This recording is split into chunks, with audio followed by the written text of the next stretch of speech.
this is Borj, and today I'm gonna teach you how to pronounce this ed that we attach at the end of verbs.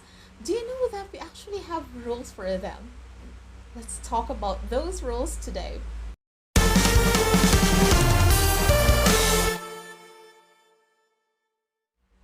First of all, it's important for you to know that this ed can be sounded in three different ways.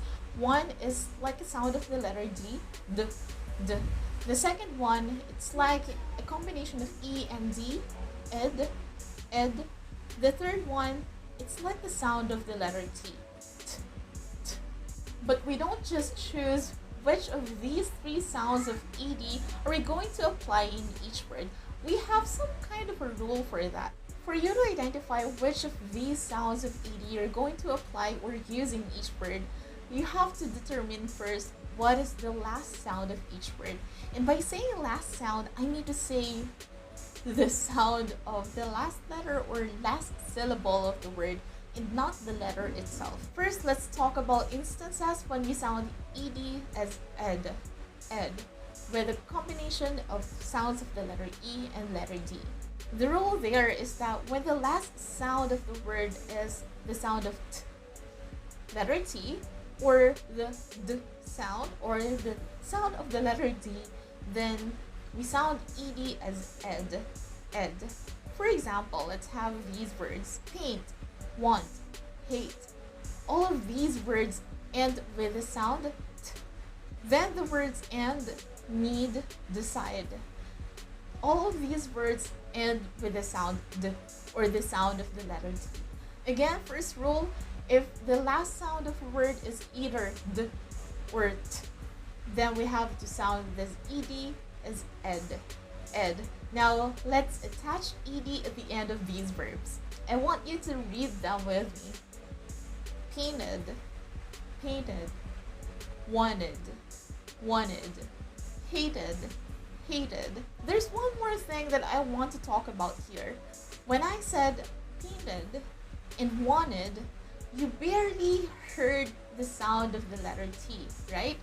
Because the verbs paint and want both end with the sound of the letter T. But once I pronounced, or once I read the past tense form, painted and wanted, there's no letter T anymore, and that's one of the rules as well in English. If there's the letter N before the letter T, we normally have the silent T on it. Now for the other set of words, let's attach the letters E and D. Hated, ended, needed, decided. I want you to read these sentences. He painted his room gray.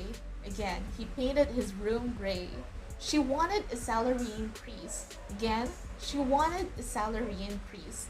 They needed more manpower to get the job done in one day. Again, they needed more manpower to get the job done in one day. To get the job done is to finish something, work, a job, or a project. It is an English expression, and you may also use this. Next, when do we sound ed as D, or the sound of the letter D? This applies if the last sound of word or a verb is voiced. It's voiced but not D. But how do we identify whether the syllable or letter is voiced and if this is voiceless? Well, that is voiced if once you try to sound the letter or try to produce the sound and you touch this part of your neck, you feel a vibration. And that is voiceless if you don't feel anything. To guide you more on that, please use this list as your reference. Commonly, these letters do have voice sound. Therefore, normally when verbs end with L, N, R, G, V, S, W, Y, or Z, we have to sound the ed at the end of these verbs as D, or the sound of the letter D. I want you to read these verbs with me. Played, allowed, begged, applied, rolled, pinned, swallowed, loved. Now let's read example sentences. He begged for additional allowance. She pinned her attacker on the floor in just a few seconds. Again, She pinned her attacker on the floor in just few seconds. The last one, when do you think we sound ed as t, or the sound of the letter T? Well, we've had voiced sounds earlier. Now we have voiceless. Again, I have here a list. You may use this as your reference. So if verbs end with the sound of P, K, SH or sh, CH or ch, GH, TH, SS, C, X or F, normally once we attach ed at the end of them, we produce the t sound. Let's have a few examples here. So these are verbs and I want you to attach ed, then read them. We have there liked, washed, missed, panicked, attacked, attached, stuffed, chopped.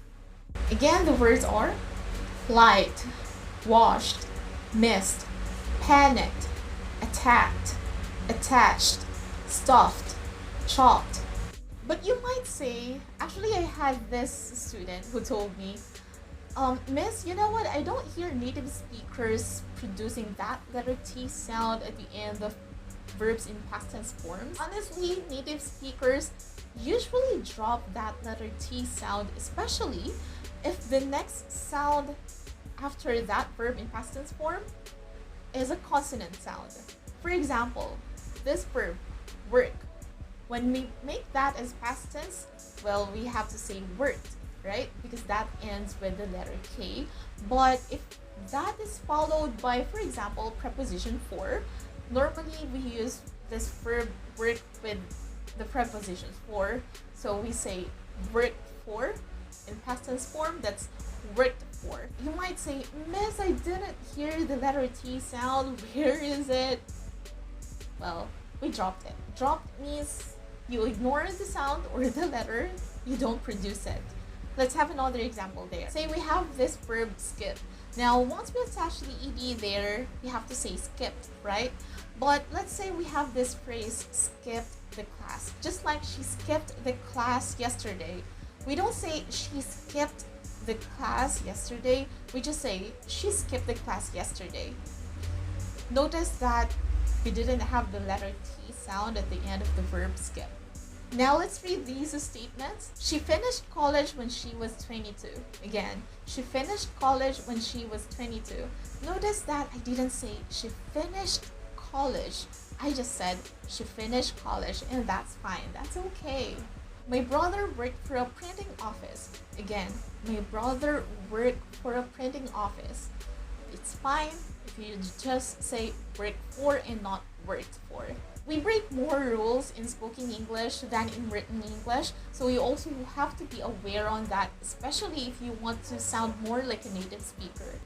And that's it, that fast, right? We're done with the lesson for today. I hope this has been helpful. If you want me to upload or post more pronunciation lessons, and if you have suggestions, you want to learn some lessons which I haven't posted yet, please leave them in the comments.